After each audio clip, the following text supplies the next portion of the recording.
Therapists of Reddit, what was your biggest "I know I'm not supposed to judge you but holy crap" moment? Okay, real therapist here. I got one. Some of my clients are shockingly bad at giving themselves credit. Holy crap. Like they might get a nearly straight A GPA in a brutal major while battling depression, or overcome years of phobia and get behind the wheel again, or raise a kid as a single parent with low income, or build new relationships after being burned, or cope with OCD well enough to hold down a job. And they'll talk about themselves as if everyone on earth is better than them, as if their accomplishments are worthless. And I know it's because of depression or anxiety or another condition, but I'm often stunned by how differently I see them compared to how they see themselves. I work in mental health and have worked in acute and crisis settings for the majority of my career. The most notable event I experienced was when a young person had presented with significant ongoing suicide ideation who was dealing with a lot of crap. I spent a lot of time with them, mostly de-escalation and working out what the plan should be moving forward.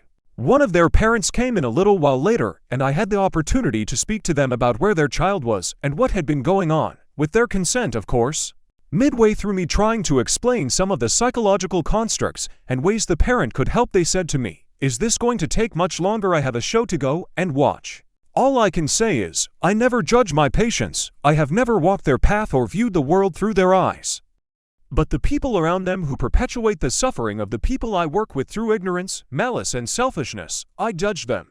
Edit, and a shameless one. I've tried to reply to as much as I could. I've enjoyed some of what I would assume is trolling and talking about some other people's experiences, as it's given me a chance to reflect on some of my own stuff. But I must go to bed. This year has been hard on us all, and I appreciate all of you who have said that those in care services have difficult jobs, but we have all struggled this year.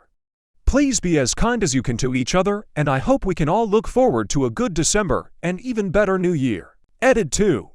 My use of the word judge needs some clarification. I do judge in some ways. It's hard not to with what I see, who I work with, and the situations they experience or have experienced. What I mean by not judging is that I do not allow my judgments to distort what I am seeing or how I am working, which will normally be to the benefit of the patient and those around them, trying to help them achieve their goals and meet their needs. Final edit. I didn't think this post would get as big as it has. And I cannot respond to every comment individually by any means.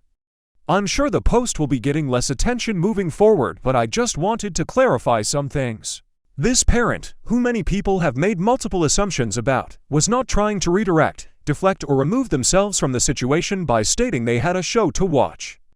The show being something else people have assumed was a TV show. Remember, I've made the comment above in the context of a situation that lasted around 5 to 6 hours for me, but took you a few minutes to read. With everything that's going on right now, I wanted to make this post to let people know, those working in mental health have heard a lot. We don't judge you for how or what you're feeling, and we want to work with you to help you. I simply wanted to help in some way with a comment on the internet that I wrote in one go about an experience I have had. I know that the response to this has been overwhelmingly positive, but I would also like to say I did not mean to cause any offense or upset to anyone or claim that I am some sort of unachievable goal of non-judgment. Anyway, I'm going to try and forget about this now.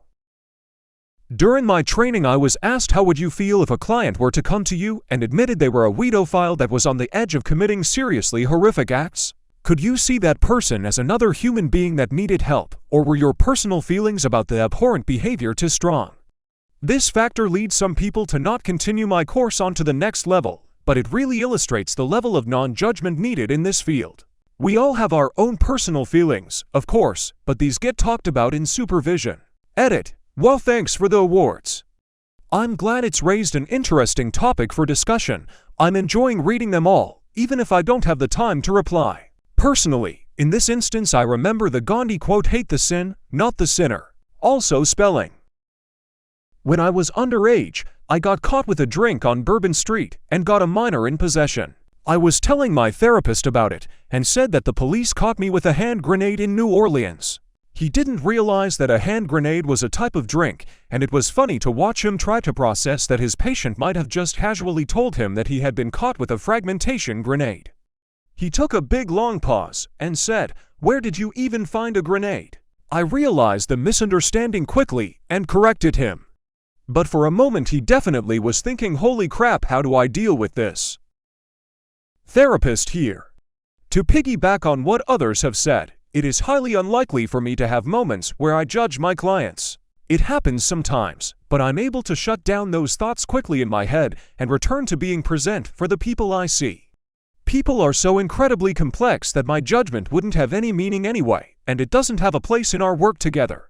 I will admit though, something that does get me feeling a little salty is when I have a client's parent that attempts to ruin the relationship I have with their child. Or pulling them out of therapy entirely when some of the things we talk about challenges some potentially unhealthy family things. I don't feel anger toward the parents, mostly I feel bad for the kid. Edit. Well, all I have to say is that I am incredibly humbled by all of you that have shared your stories. Even though these moments are so steeped in pain, what hits me is the incredible amount of strength present in spite of the upbringing and parents many of you have had. I'm a licensed psychologist and I'll tell you I've never judged my patients. The world is so full of judgment, and it's my job to objectively look at someone who's suffering and offer them empathy and a path towards healing.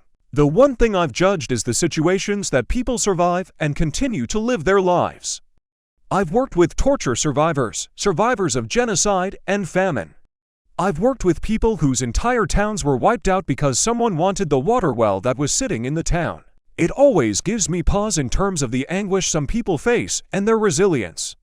So if I have one message, it would be in the words of R.J. Palacio, be kind, for everyone is fighting a hard battle. Not a judgment, you kind of train your brain not to judge because you are seeking to understand and help. When you do those things, you can't simultaneously judge.